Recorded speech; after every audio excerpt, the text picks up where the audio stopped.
dufise. Imana yambwiye ngo twinjiye mu mwaka kandi umwaka ugoye, twinjiye mu mwaka ugumye kuko dufise imyaka 3 yiramburiye y'ibyago, kandi muri ivyo byago harimo impfu zinyarutse, abantu benshi bagiye gupfa giturumbuka batari bavyiteze. Wari ukwiye kwihana kuko ntavyuzi.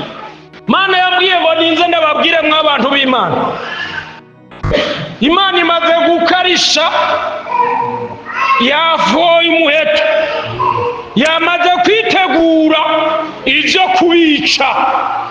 Ikigiri kimaze ni kimwe, nuko umuntu yihana, kuko wanka guhanwa azopfa. Mugabo kwihana ivyaha vyawe bigahanagurwa. N'ubu butumwa munyumve neza. Nababwiye ngo imbere yacu dufise imyaka 3 yiramburiye kandi ni y'ibyago, irimwo amagorwa, irimwo amagorwa, kuko amagorwa ariho no mu batware azoshikayo. Abatware batwara igihugu azoshikayo, abaganga bagaza ishengero ry'Imana amagorwa azoshikayo.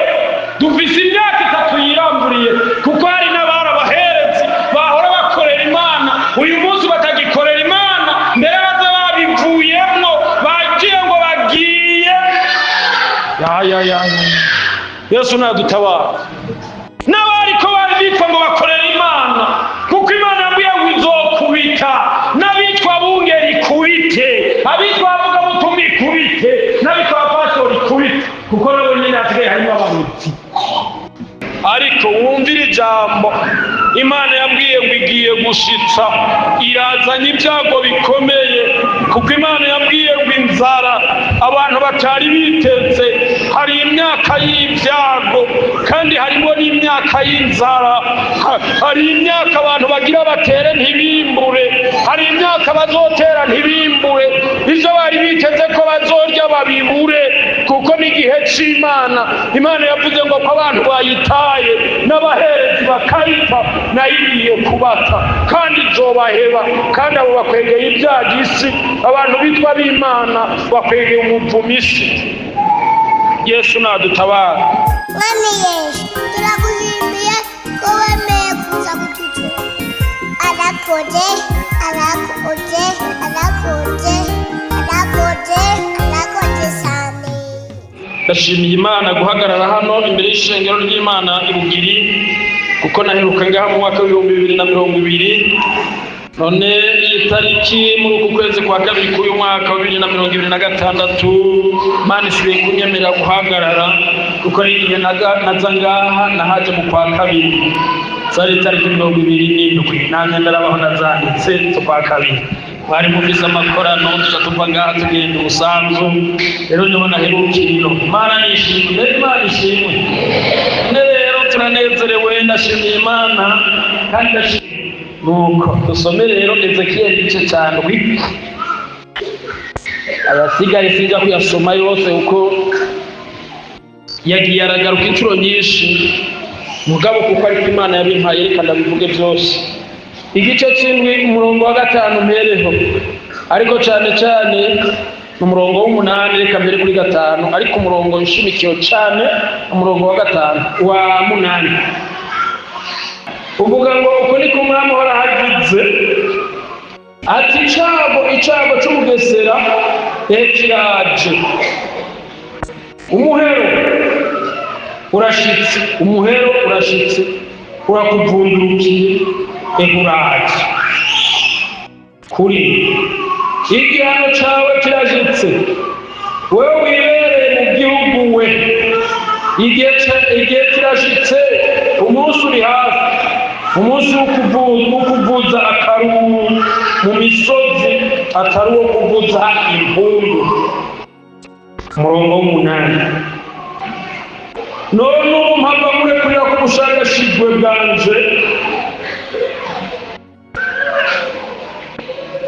ngushitse ku burake bwanje, ngucire urubanza ruhwanye n'ingeso zawe, kandi ibizira byawe byose nzobigusubiza hehe,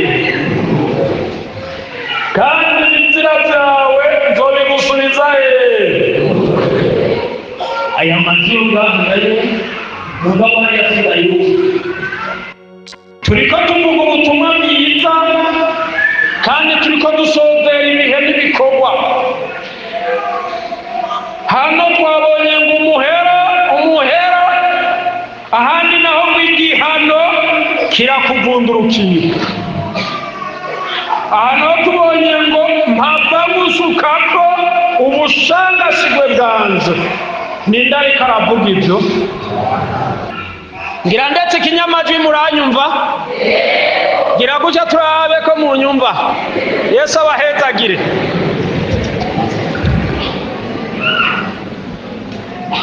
Reka subiremo gusoma rero, biraboneka ko mushobora kuba mutabyumvise. Ezekiyeli igice c'indwi niho nasomye, duhere ku murongo wa 5. Havuga ngo uku niko umwami uhora hagize ati icago c'ubugesera kiraje, umuhero urashitse urakuvundurukiye uraje. Ku murongo w'indwi, igihano cawe kirashitse, wowe wibereye mu gihugu we. Igihe kirashitse, umunsi uri hafi, n'umunsi wo kuvuza akaruru mu misozi, atari uwo kuvuza impundu. Murongo w'umunani, none ubu mpava nkurekurira ko ubushangasigwe bwanje, ngushitse ku burake bwanje, ngucira urubanza ruhwanye n'ingeso zawe, kandi ibizira byawe byose nzobigusubiza ku mutwe. Yesu nashimwe. Mwanyumvise? Ngo ibizira byawe nzobigusubiza he? Ni jewe ndabivuze? Biriko bivugwa nande? Imana Data wa twese niwe ariko aravuga. Reka rero ndakwereka ibizira byawe hariya mu gitabo ca Yeremiya 3. Yeremiya igice ca 3, dusome umurongo w'9. Ni hajya nyene hamwe twareje. Handitse ngo maze igihugu gica cononekara, kuko Isirayeli yabaye vyenywe mu busambanyi bwiwe, agasambana n'amabuye n'ibigegene. Wavyumvise? Twumvise ngo nibizira bihava Imana ibigusubiza he? Igihugu gica cononekara kubera wewe. Eka nsome hariya mu Bakorinto ba mbere. Korinto ba mbere, ikete ya mbere y'Abikorinto igice ca 5. Naho nyene dukureho ijambo rimwe. Abikorinto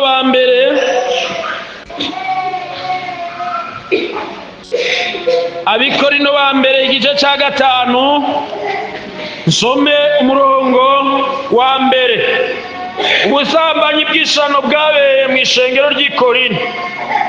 Inkuru yamamaye hose yuko muri mwebwe ari mu busambanyi, kandi ubwo busambanyi butoba no mu banyamahanga. Yesu nadutabara. Reka nsome irindi jambo rimwe hariya mu gitabo cyo Kuvayo. Ngomba kuvuga mejeje gusoma, kuko ubuhanuzi bahejeje kubuvuga. Umuvyeyi w'ishengero, umwungere twari kumwe hano uwo kumugombwa, yabivuze byose atana kimwe ashigaje. Ariko nawe uvyumvirize. Kuvayo igice ca 22. Igice ca 22, nsome ku murongo wa 18. 22 ku murongo wa 18 mwahashitse. Handitse ngo umurozikazi ntimuze mumureke wagire gute? Ngo abeho. None acajahe.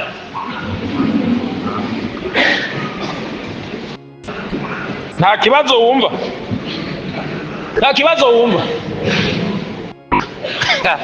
Ati umugabo arahatuziye nabi. Niko muvuga? Muhavamo ntera amabuye? Mugabo basha ntaco. None ba Stefano bo ntibabizize bari kuvuga ubutumwa bwiza. Zaburi igice c'indwi. Zaburi igice ca 7, dusome. gice cya ndwi mere ku murongo w'11 gave ku murongo w'13. Zaburi gice cya ndwi 11 ngeze 13 handitse ngo Imana n'umucamanza agororoka, mbere n'Imana ishabura iminsi yose. Umuntu natihana izokarisha inkota yayo, umuheto wayo imaze kushira mu ruge. Kuri 13 kandi imaze kwitegurira ibyo kumwica. Bumvise ngo ni iki? Imana imaze kwitegura ibyo kugira gute? Si jewe ga, ni wa wundi yagumije ibigabitanyo ziwe akanka kugira gute? Ikintu cya mbere kiryoshe, reka tubanze tugeze ngaho. Ndasigaje ijambo rimwe turajya kurisoma, ayasigaye namwe murayisomere hariya mu gitabo cy'Imigani gice cya 15 ku murongo cya 15 ku murongo w'10 handitse ngo uwanka guhanwa azopfa. Sindinze kuja kwasoma mugabo nibaza ko wavuga uko. Nagira nkubwire inkuru, ndagutangariza inkuru. Abantu twari kumwe ejo nababwiye ntuyu munsi nta byinshi mvuga kuko umukozi yaciye ngaha yabivuze. Mugabo mfise umubabaro kandi mwinshi cyane. Maze igihe ndi kuvuga ubutumwa kandi nungaha naraciye. Maze igihe ndiko ndavuga ubutumwa uvuga ko hari ibintu bitatu Imana izanye mu isi. Kuva ntangura kuvuga ubutumwa nabuye ibintu bitatu. Navuze ikiza, mvuga inzara, mvuga n'inkota.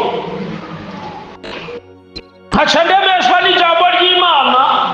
Imana yabwiye yari kirantuma, yabwiye ngo ibyo muzosaba kandi ibyo muzokwakira ku bantu bizobabaho. Jewe nasenze Imana, mbwira Imana nti Imana, nari mfise abana 8 ubu mfise 10.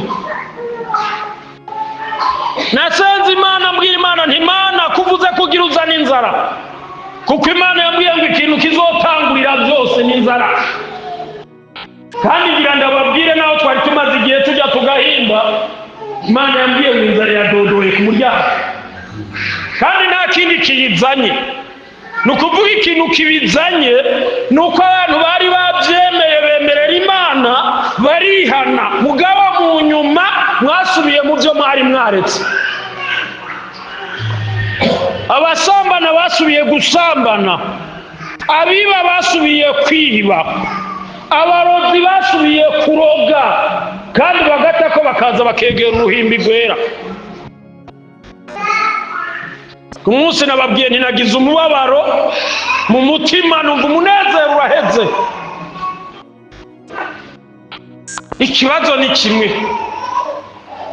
naheze nababwiye ni uwo muntu azi kuroga nawe bari mu rusengero nta kibazo, nazaroge jewe aturekera abakristo. Mugabo jewe ntiyaza gushira kuko nagerageje sinzi, kuko jewe mfise impamvu mvuga ni ngushire. None nabagiye kundogesha haza ko byabananiye. Wowe wibaza ngo ntuzonshobora rero? Wewe warabonye umuntu yica Imana, Imana irapfa. Canke none je nosubira gupfa ugira kabisa? Je ko napfuye nenda subira gupfa ugira kabisa? Sugupfa gusa muri uyu mubiri, narapfuye guca Mana nishi. Pawulo yavuze ngo byahora imbere y'ubu byahindutse ubuhome ku bwa Yesu. Nkora nkunda gutwenza abantu, ndashima Imana ko unzi kwambara ikositime ngashiramo n'ikaruvati kandi nkumva ko kafashe neza. Yesu ni mwiza, kuko kare narambara ipataro ndayambaye nkaca ndeza kwitereningi kandi yari nziza kugira ngo bikunde ngoreka akazi neza.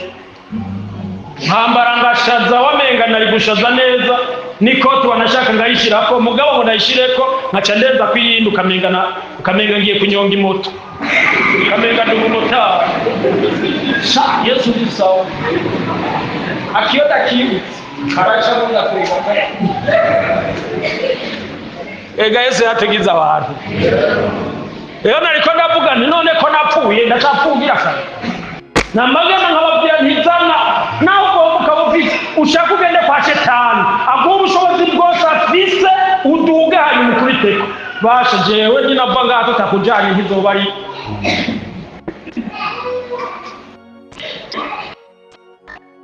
mugabe ikibazo ni kimwe kandi ababwira akantu kamwe mu buhanuzi bwavuzwe ngaha Mana yabwiye ngo ninze ndababwire mw'abantu b'Imana Imana imaze gukarisha yavuye umuheto yamaze kwitegura ivyo kubica ikigiri kimaze ni kimwe nuko umuntu yihana kuko wanka guhanwa azopfa mugabo kwihana ivyaha vyawe bigahanagurwa none ntiyavuga umutamaga genda rero rya jambo nasomye hariya mu gitabo cyo kuvayo 22 umurongo wa 18 wavuze ngo umurozikazi ntimuze mumureke ngo agire gute none ko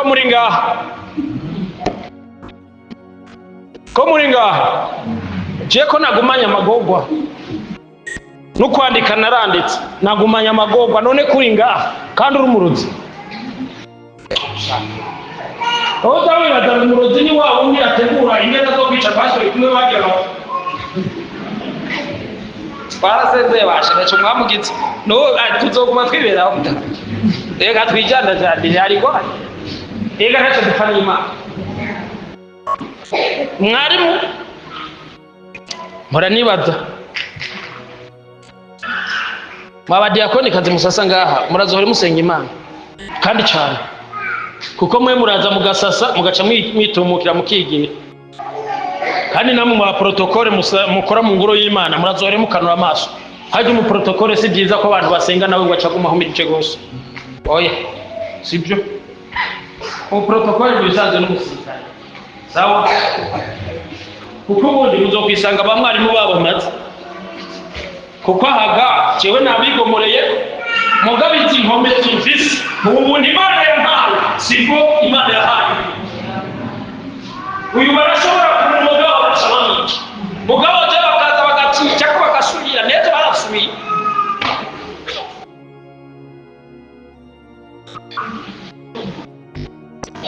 mbwira uwo mwicaranye ati niwihane ntufu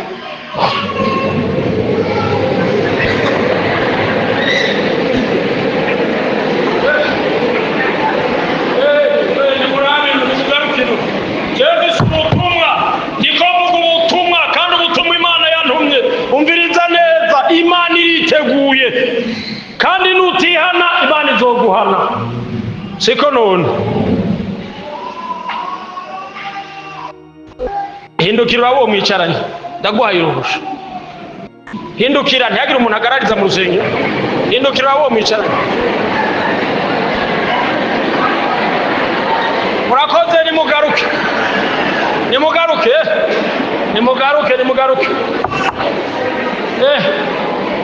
ndamukiriza uwo mwicaranye umukore mu mirimo ubwira uti niwihane ntufu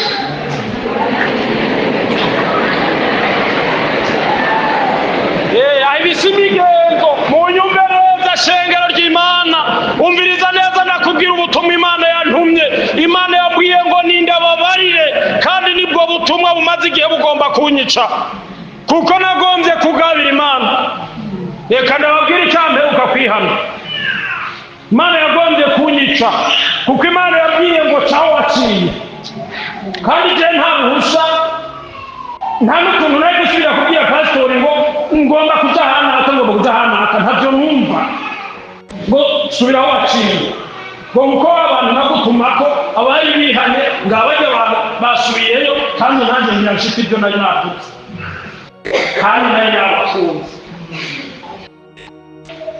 nzanyisanga Imana yategetse kwa pasiteri yarevugisha tingo nkasanga naje nagiye ahantu tingo nkasanga nagiye ahantu pasiteri hanuhuje nari nasabye hari n'ibyo nigeze ndakubwira Imana igukubita murega ajye Yesu arakunda ishengero ryiwe kandi ngaha utapfa kubisina ko Yesu aragukunda ariko igihamana kibi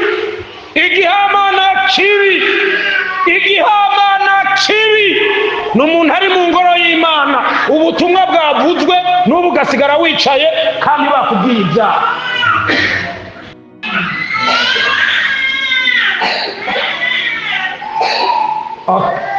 akantu nagira mugereka ndakareke ndafise impamvu ndakareke. Aha twebwe nk'abakozi b'Imana iyo tuba twari twiherereye turi twenyene tutarahamwishije mwe naca ndabibariza akabazo mugabo bureka ndabireka canke shake nakavuge kuko ntaco katwononera kuko mfise abantu bashika bane bahagurutse hariya baza ndiko ndabitegereza no kuzingura kanyina no kuzingura ndarara baranza bashika no ngaha bamwe ndababona bafukamye bashika babiri mugabo muri bo nta numwe gihari kuko iyo baza kwihana nta majwi yabo yakongera kukumijira kuko abantu bose nabwiye ubutumwa naho mba nakubona mu ishusho yanje abo twari kumwe ubusanzwe murazimuka n'ubu wa muntu navuga pasi aha naho kuhura ahasi no kugira ngo wa mwana ni nako wa mugabo ni naka nese navuge mu senge aha nta n'ishusho yiwe kimwe kuko byaraheze no kuvuga yihanye se mugabo abo bantu baje ngaha bari Yesu ni mwiza gira mugeza uteza gukunda gira mugeza uteurasa n'Imana gira mugeza uteurasa n'Imana hindukira umubwire uteurasa n'Imana Mana ya Aburahamu niyo Mana yawe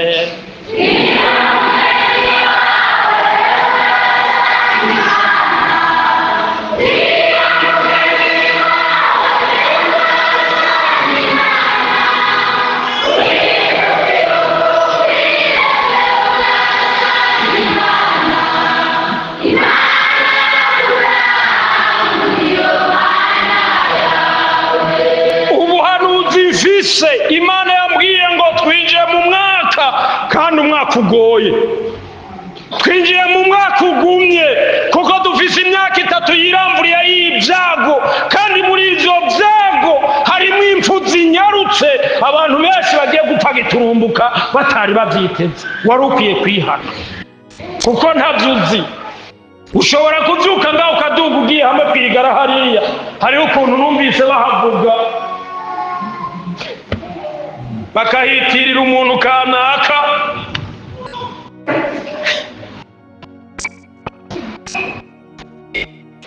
ruguru gatoya urashobora kuzovyuka kugira ngo ugiyeyo ukibaza ngo uragarutse mugabo we ntugaruke bakamugarukana uri amayiti batira bakurangurura niyo bajana abantu wari ukwiye gukora iki twasomye ijambo ry'Imana ngo mwihane muhindukire ibyaha byanyu bihanagurwe kandi abisirayeli bagiriwe ubuntu n'Imana babwiye Samuel ati dutakambire kuhoraho kugira ngo ntitugire gute ntidupfe reka nabo bavuga ngo ntidukoroke mu maboko y'Abafilisitiya batinya gupfa mwene Dani wihane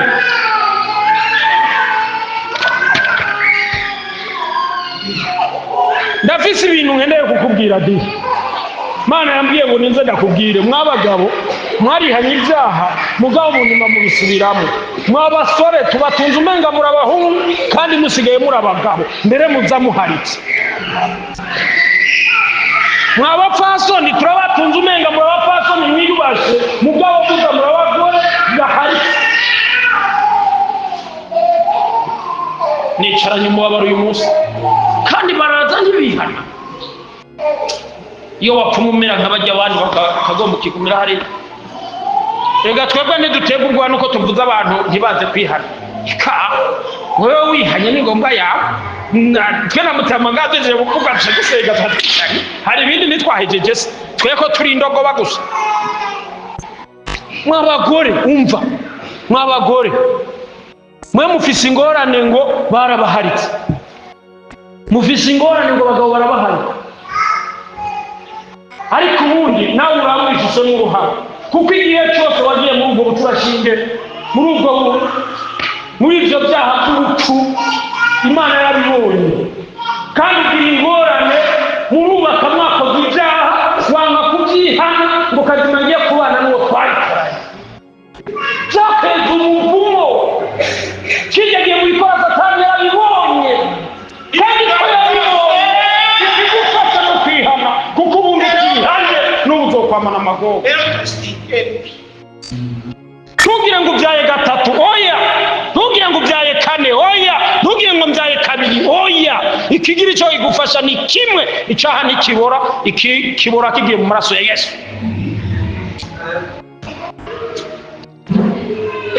Ukazimana ariko rero n'uwo tubana nta kimwe.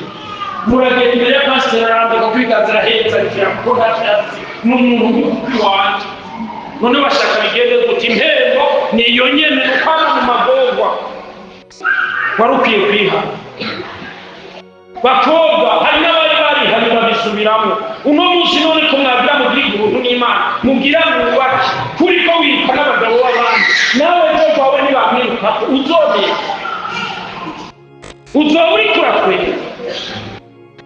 Jewe nicaye mu mubabaro n'amagorwa hatagira ukangana. Wari ukwiye kwihana kandi wihanyugirirwa imbabazi. Kristo Yesu aracyari ku ntebe y'imbabazi. Hari ihumure rikomeye.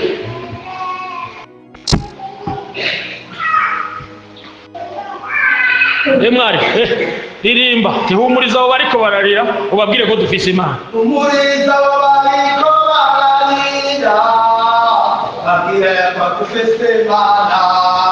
Humuriza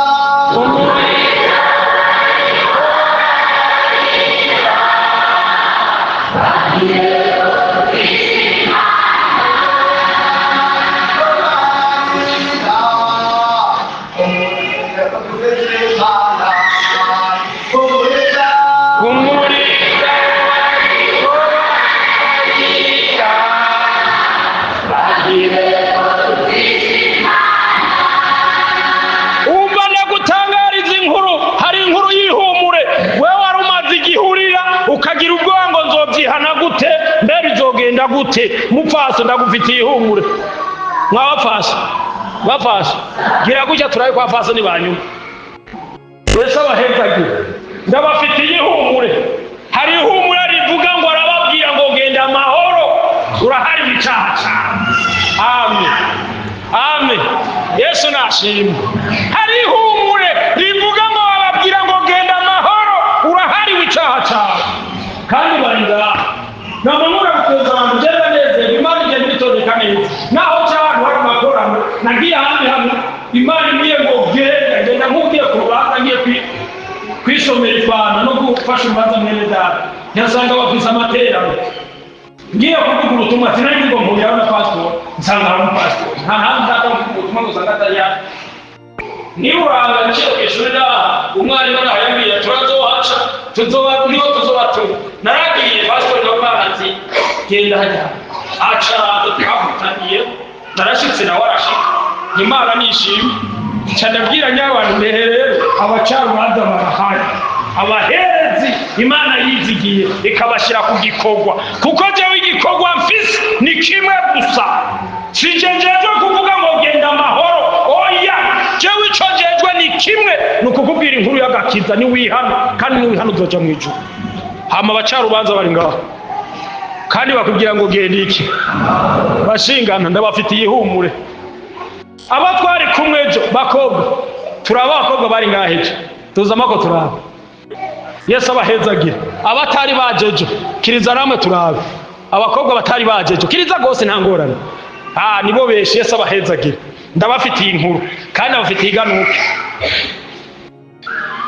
umwanya umwe ni inkuru mbi kuri wewe utari kurihana wewe warakoze ibyaha urasambana uragenda muri farumasi wagura ibinini Imana ishimwe ngo wabiriye ngo none hangu Imana ishimwe ntibazobimenya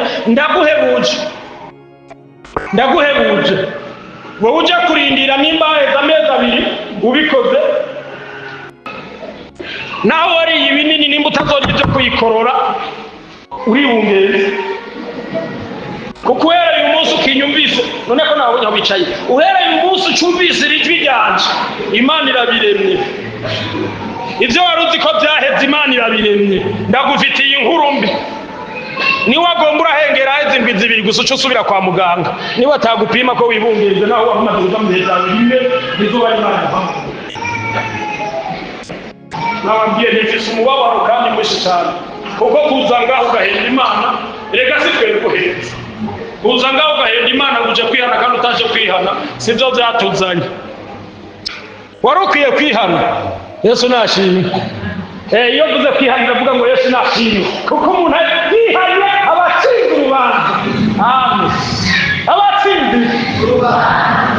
Abatsinze urubanza, kuko ikintu kigira umuntu umugororotsi no kwihana, uhejeje kwihana ukazoja mu ijuru. No munsi musigaye mubitinya ngo no kwihana, ngo kandi nahora ndirimba none bigutwaye iki? Mw'abantu b'Imana indani muze mwihane. Bibiliya yatubwiye ngo hariho urupfu, Imana iriteguye ibyo kugira gute? Kumwica. Hariho urupfu imbere yawe. Kandi umviriza nawe ndakubwire, wumva nawe uza wamaze kubimenya, nawe wari ufise umugambi wo gukura inda, wumva ukiyenda ukayikurayo urapfa. Aho rero ntitujyane. Abakobwa rero banyumvise, ntaho tuzohura na yamura hazoyima. Mugabo murashaka ngo ndamutse rega si jewe ba. None ndeke kubivuga nje mpfa. Bakwe shaka kwandira. Ndabisa abakozi b'Imana dukorani Kayero. Nkunda kubabwira nje ngomba kwiberaho nk'abandiramya njye ngo ndizigere Yesu agira neza. Hano mukage ndabuzira kubizigere Yesu agira neza. Mwagira ngo nukufina rero. Nakubwira fashinga nta umviriza n'ababwira ko mubikora mukabigumana mugiye gufungwa. Nimwame mwibaza ngo n'ibintu by'inkuru mugiye gufungwa. Mugiye gufungwa.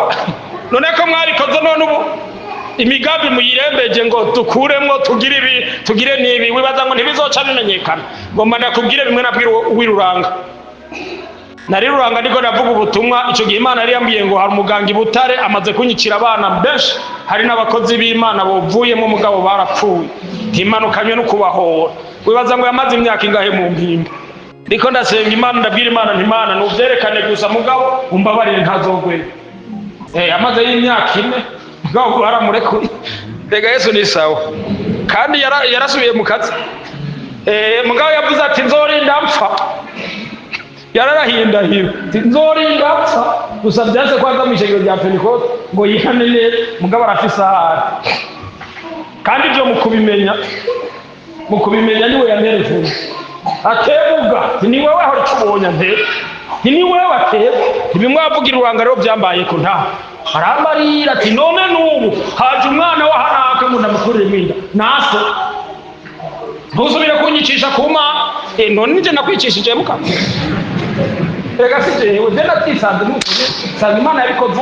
None ko kare nagenda nk'abandi kandi nkwiye nkomeye. Abantu twabanye kiremba ni mubi. Nkomeye n'ingufu mwaribi. Nkomeye n'ingufu nyinshi. Ushobora gukora guhera 11 z'ubuca tukageza isazi 3 zo mwijoro.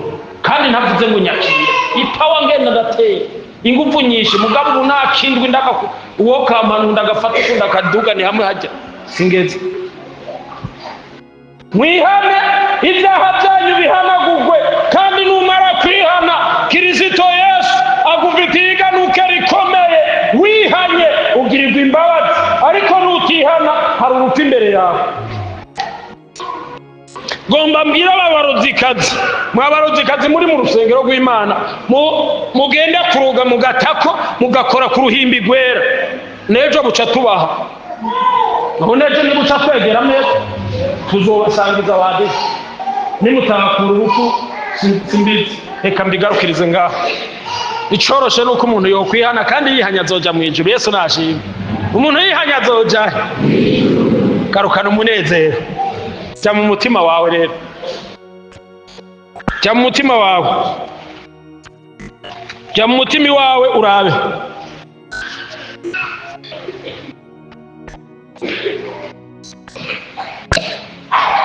Jya mu mutima wawe urabe. Nukuvuga hari ibyaha nagenda avuga hana hariya, hari ibyaha byinshi. Ni wewe ucumenya ibyaha byawe kugira ngo Imana ikubabarire. Siko none ndafisemo abantu b'abasambanyi ngaha muza mwabigize umwuga. Ndafisemo ibisuma ngaha muza mwabigize umwuga. Mfisemo abantu Imana yambwiye ngo nabarozi muza mwabigize umwuga. Kandi ubu burozi mu butandukanye uri ubwoko bubiri. nawe uri kura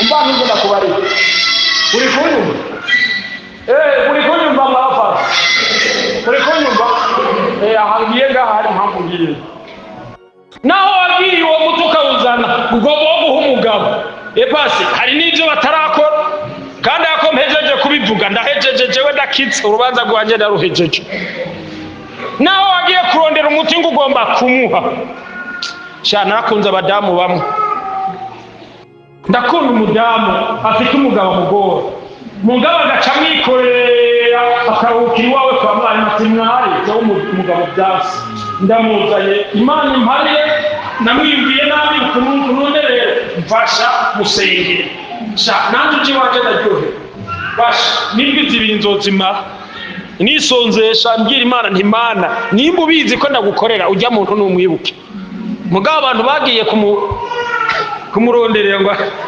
azorica niwumvize ko ubundi baciye barihekeye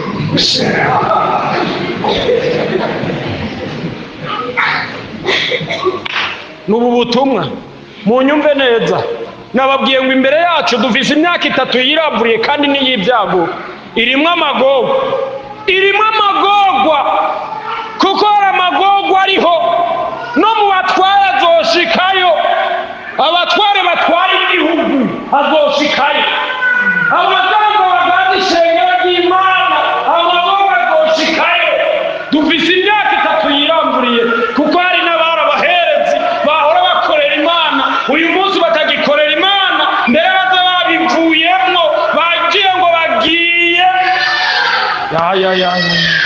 Yesu nadutabara n'abariko bari bitwa ngo bakorera Imana kuko Imana yabwiye ngo izokubita n'abitwa bungeri kubite abitwa bavuga butumwa kubite n'abitwa pastori kubite kuko nabo nyine asigaye harimo abahuti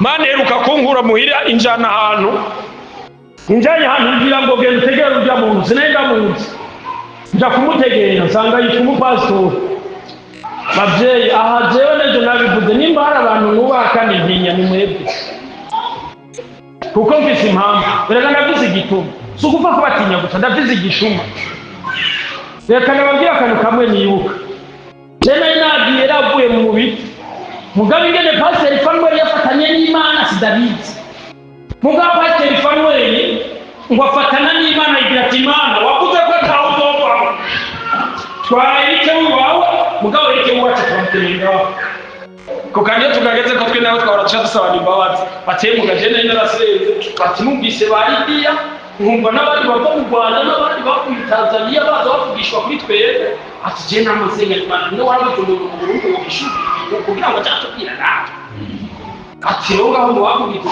kandi ndimo ko nabisabye Imana kuyiramba kandi ugabaye nta kundi byakujyanye n'ubukombe bw'Imana nanjye mbabazi ko araho gakubita rega nanjye ndi umuntu haraho gakubita nibutse ko ntakigenda kwa kundi ugasanganye n'ibintu byahindutse mugabo banda batinya kandi ndabubaha suko batinya oya jewe n'ukuri nta mupasiteri mpa ku telefone aho oya ndaguhamagara numvise umubiri wase nsengera jewe birase nimba hageze ko nta neza nta kindi nta yindi telefone uzo kumuvyeyi nuko nyene n'ubu uyu mperuka kumpamagara ariko namubwiye ndiye gutama ndarenze kweri meze nabi cyane munsengere kandi barasengeye by'ukuri Imana nishimwe ntubona ko byaciye bikunda ko nzibugira none kandi gakuvuzengeye naciye ngenda mu ntuzeyi gusanzwe na serumu nije nababwiye gikuramo ati ngaragera imiti banzu imara gikuramo iyo mitaho nayibitse n'ubundi ntibace bangaburira ubusanzwe nkaca nangura kurya nuno muzinda cyajya Yesu ni sawa Mana nta nzigo Mana ntake Mana ntigira inzigo iyo aba yarifise inzigo nk'izi wacu abantu iba yaratumaze erega namwebwe ntiyari kwibwira ntuma ngo nze kubabwira ika mugabo kuko idukunda yavuze ngo nize ndababwire mwabaruzikazi muri kurondera imiti bamwe baha imiti abagabo bandi baha imiti ibinda gutakira umva mwabagabo muri ko muranywa mukanywa inzoga amabanga arabishe ngo nicaye cy'umunsi ngo niyahatanga wiki irahatanga ko tugira hakwiye turashikaho kugira kangira habuje irahanu ururimi rw'igiswahili ntiyaragira ko turi umunyenga twebwe oya tuzojya umunyenga dushyitse mu ijuru kuko nabonye ijambo ry'Imana n'umurinzi hayaririmba bisubiramo ngo nzoryama byanke mfukame byanke muri uko nifata cyevuga ntibyose bihawe ku muntu Yesu nashi umva niyo nagomba ndabatangariza inkuru mw'abakobwa mwihane kandi ni mwihane Imana ibagirira imbabazi ariko nimutihana Imana yambwiye ngo igiye kubashyira ku karubanda Imana igiye kubashyira ahagaragara byaha byanyu bizokwama amashugwe kandi nabo mwabikoranye bazomenyekana ubu urabihisha ntabyo tuzi mugabo uwo munsi nyuma y'izi nzira nakubwiye ni uzoza kubitubwira mwari niwe ntibazoza kubikubwira kuko bazotanga kurondera baburana bati ni naka nawe yirahiye bati jare kameza yaraye none ibyo zajeja bako none ari mwokihana Imana ikabagirira imbabazi bakobwa niho muri abakobwa niho muri none aho nimwokwihana Imana ikabagirira imbabazi warukwiye kuvugira mu mutima ati Imana ndaje nawe numparire Yesu abahezagire bashingana mwari mukwiye kwihana namwe mukavuga muti Imana tubabarire mwabasore mwari mukwiye kwihana mukavuga muti Imana itego tubabarire mw'abantu bo mu Busango n'amahoro sinzozi wanyuga ko nari nabipanze hanyuma ndasenga Imana mugabo senze Imana ntiyabinkundi hari impamvu Imana ntiranyemerera kandi umunsi yanyemereye tuzoja dupanga usaga byakunze Mana ni sawa mu Busango ni sawa nabonye muri ko murarimba ko mwarimbye neza mugabo badisenga kandi ugire ubuntu nawe uje kugenda wihari kuko namwebwe ntimukomeye mwabana bo mu Busango ntimukomeye ndabayishije ngo ndabijanye ntimukomeye ko ndabafisemwo ntimukomeye nabo ni mwihana kandi Imana yabahanira ntiturindire ngo nzovyihanire wacweka igihe ni iki mbega ubizi guteguja gushikira hari ibyuzi ndahejeje Yesu ahezagire none ibisigaye sinigwa ndabisubiramwo none umukozi ntiyabivuze mwumva erega nawe n'umuhanuzi yabihanuye wumva nababwiye nije nagumanya amajwi n'umubabaro ukomeye cyane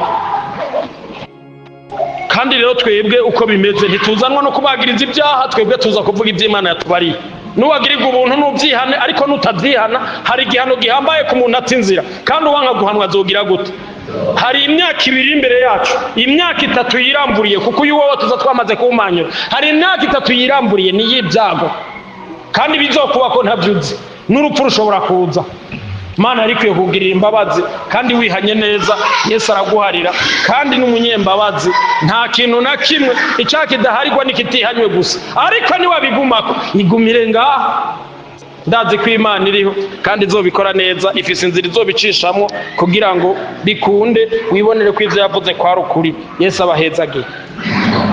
abahezagire harabumva mu mutima bavuga bati twobasengera Imana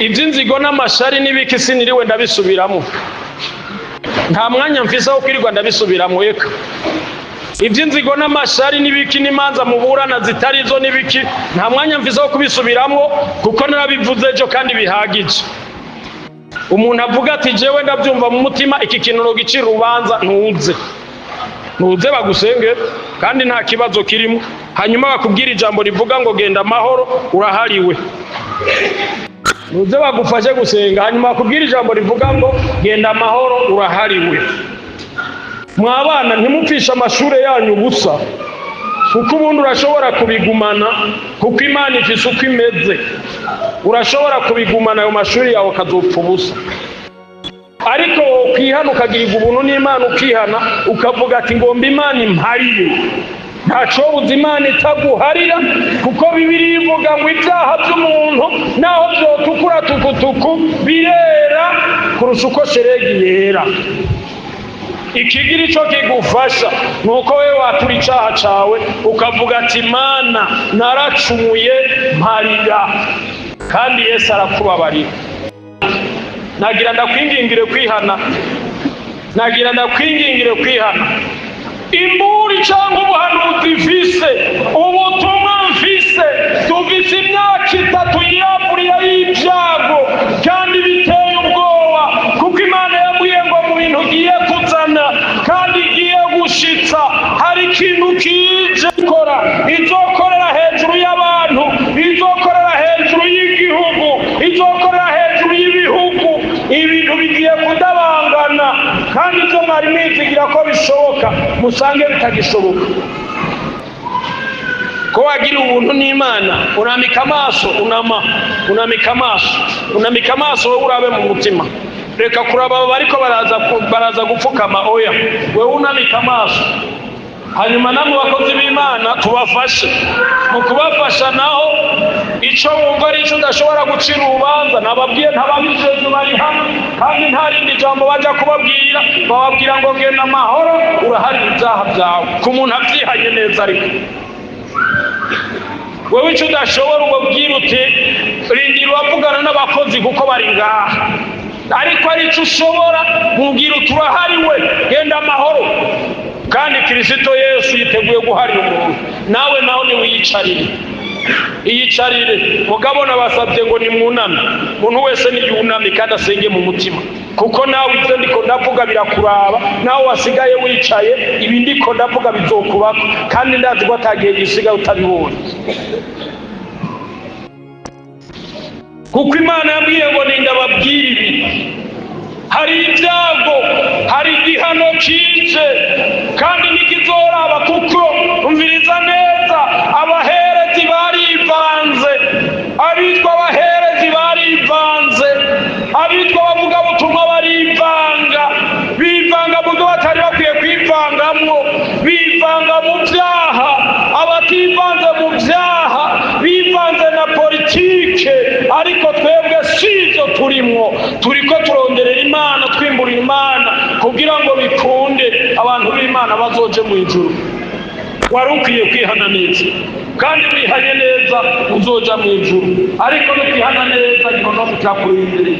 Bashinga ntahe, nagira ndakubwire, nutihana neza hariho igihano, kandi ibintu byanyu bigiye kuja ku karubanda, abantu bose bazovyibonera n'abatari babizi. Wari ukwiye kwihana. Jewe ntacira bugufi Imana, nawe ugacira bugufi Imana, kuko Imana iteye ubwoba. Nawe naho iyicarire, nta ngorane, iyicarire. Wewe umwana n'uwo mutima uri kugira ngo ko wadoze uku, nta ngorane. Mugabe icozi ni kimwe, nta gihe gisigaye Imana itagusiza habona. Iyicarire, kuko mvise impamvu. Igumiraho mukobwa, igumiraho mufaso, igumiraho. Mugabe icozi ni kimwe. Mana yavuze mu ijambo ryayo ngo umurozikazi ntimuze mumureke ngo abeho, kuko hari impamvu. N'amajambo n'ubutumwa n'umuhanuzi mvise uvuga ngo hari icago c'ubugesera, hari ubugesera buje, kandi igihano kirakuziye, igihano kirakuvundurukiye. Reka saba abo bari bahagaze hano nimufashe bariya abantu, ko bariya ntibarashikira. Abo bapfukamye namwe ngaha, abo batarashikira barashira amaboko hejuru bababone, kugira ngo bikunde namwe babafashe. Reka dusenge Imana kugira ngo dufashe bene data, abo batarashikirwa tubafashe. Ariko wumvira ijambo Imana yambwiye ngo igiye gushitsa, irazanye ibyago bikomeye, kuko Imana yambwiye ngo inzara abantu batari biteze. Hari imyaka y'ibyago, kandi harimo n'imyaka y'inzara. Hari imyaka abantu bagira batere ntibimbure, hari imyaka bazotera ntibimbure, ivyo bari biteze ko bazorya babibure, kuko n'igihe c'Imana. Imana yavuze ngo ko abantu bayitaye n'abaherezi bakayita, nayo igiye kubata kandi izobaheba. Kandi abo bakwegeye ibyago isi, abantu bitwa b'Imana bakwegeye umuvuma isi. Yesu nadutabara. ni amajambo y'Imana, n'ubu butumwa Imana yantumye hano ngo ninze ndababwire. Yesu naduhana umugisha. Reka dusenge Imana. Saba umuntu umwe ngaho imbere yanje, umuntu umwe muri abo bantu bicaye hano, saba umubyeyi hano asenge. Yesu abahezagire.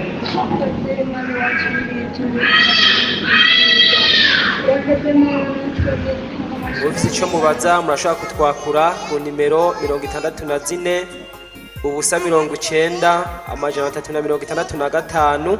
Ku bari hanze y'igihugu mushobora gutanguza akamenyetso ko guteranya amajana 257. Umwami Yesu abahezagire. Ino nimero ikora kuri WhatsApp ndetse no ku nimero isanzwe ku bari hano mu gihugu cyacu. Yesu nabahezagire.